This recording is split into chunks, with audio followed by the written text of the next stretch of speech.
Hello everyone! So, kamusta? Medyo matagal-tagal na ako hindi nakapag-video. So, napapansin niyo may mga product dito. Oh, akala niyo mag-live selling ako? Hindi. So, for this video, I would like to share with you. Gusto kong i-share sa inyo kung ano yung mga products na nagamit ko na dito sa Japan. At alam naman natin, at para sa mga hindi pa nakakaalam na kilala ang mga Japanese product for its quality. So, syempre, ito pa lang may share ko kasi ito pa lang yung nagagamit ko. So, let's start. Ayan. I know this is one of the famous product here in Japan. So, this is an eye drop. Now, nag-live selling guys ha. Ayan. So, this is Roto eye drops. So, marami na ako narinig na feedback. Lalo kay Miss Steph na ito nga yung sa pinakamagandang eye drops. So, nung unang nag-grocery kami, ay pumunta kami sa bang pumunta nun? Sa pharmacy sa Osaka. Nung nakita ko to, binili ko kaagad. And then, ayun, nung trinay ko siya, sobrang cooling niya sa mata. So, ang ginagawa ko, bago ko matulog, ginagamit ko siya. Tapos pagising ko sa umaga, ang fresh, parang yung na-relax yung mata ko, parang okay siya. So, napapansin nyo, meron akong stock dito. Kasi, eto, sobrang lamig niya talaga sa mata. So, pag pinata ko siya, diretso tulog na ako nun. Eh, eto, sabi mas light. So, bumili ako. Para kapag naubos na to, meron akong stock. Ayan. Sunod, vitamins. Kasi, nitong mga nakaraan, feeling ko na low blood na naman ako. So, ito kasi masaksak ang mga kasukasuan natin dyan. Sign of aging. Kaya, bumili ako ng vitamins, which is more on vitamin B. So, I have this B-mix. At, so far, so good. Maganda ang aking pahinga. Doon po naman talaga ako. Pero, hindi na ganun kasakit yung mga buto-buto ko kapag medyo natatagalan ako mag-bike. Tapos, ito pa. Simula nang ininom ko to, yung chan ko parang may alarm clock. Kung ikaw yung tipo ng tao na laging walang ganang kumain, marirecommend ko to. Kasi sa akin, pag tungtong ng alas 8 ng umaga, nagkukukul na yan. Yung tipong yung gusto mo, kailangan kumain ka talaga. Hindi mo siya pwedeng basta-basta palagpasin lang. So, ayun, mas nag-force akong kumain kasi ako yung tipo na kapag meron akong ginagawa, hanggat hindi ko natatapos yun, hindi ako kakain. Which is, hindi magandang tawag nito gawain. Kasi nga, ayun, nalilipasan ng gutom. So, eto, pag nakaramdam ako ng gutom, talagang hindi ko siya kayang tiisin. Kailangan kong kumain. And, syempre, bilang nagtatrabaho, kahit wala naman talaga masyadong trabaho, kailangan ko pa rin kumain. So, eto, ang ganda ng effect na sa akin. Tapos, etong cow soap. Actually, na-try ko rin yung kulay red nito. Pero, sabi nila, mas maganda yung blue. So, trinay ko rin. At, maganda naman siya sa balat. Hindi pa naman ako pumuputi. Kasi, nung summer, sobrang init talaga. At lalo nagbabike ako. So, wala pa siyang effect masyado. Pero, ayan, continuous ko pa rin siyang gagamitin. And let's see. Nakakaputi talaga. Next, itong Fino. Actually, medyo expensive siya. Ang bango. Bango siya. Pero, pag mga napapanood ko sa mga TikToks, tsaka yung mga nagpapasabay, lagi siyang kasama kasi sobrang ganda niya sa buhok. Ako, bakit naman ako bumili nito? Okay naman ako sa buhok ko, kaso nga lang kasi pag umaga, ayan may mga nakaganyan-ganyan, may mga nakatayo-tayo. Eh, yung mga kasamahan ko, ang gaganda ng mga buhok nila. Hindi siya basa, pero lahat talaga ang ayos, walang Eh ako, laging may mga nakaangat-angat, so bumili ako nito. Tapos, ang napansin ko, sobrang lambot niya sa buhok. Pa siyang magic, promise. Minsan hindi ako nag-shampoo. So, medyo hindi siya magaspang. So, hindi siya sobrang soft. So, nung trinay ko tong gamitin, nung natuyo na, sobrang lambot ng buhok ko. As in, legit. Walang eme. Ang lambot niya talaga sa buhok, tas ang bango pa. So, ayun, kaya pala siya sikat na sikat. At maraming bumibili kasi ang bango at saka ang lambot niya sa buhok. At saka nakaka-shine din ang buhok. Kaya, ayan. Diba?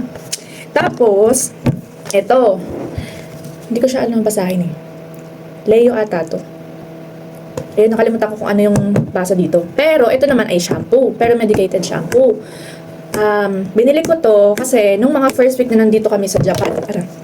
Nung first week na pagpunta namin sa Japan, grabe yung dandruff ko. Syempre, nagbaon ako ng maraming shampoo sa Pilipinas kasi akala ko mahal dito.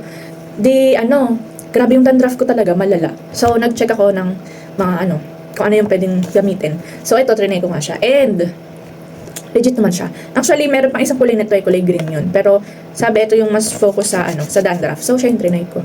Konti na lang, feel parang nasa nandito na lang siya. And, okay naman na. Ang ginagawa ko, alternate. Dahil meron akong dalang mga keratin, siguro mga twice a week ko to gagamitin. Tapos, yung mga pagitan nun, keratin. Pero, minsan, merong araw na hindi ako naglalagay ng kahit ano. Para napapahinga siya. So, yun ang aking sikreto sa aking buhok. Hindi ako araw-araw hindi ako araw-araw nag-shampoo, hindi ako araw-araw nagko-conditioner or nagke-keratin, alternate ko siyang ginagawa. So, ito, para sa dandruff, legit.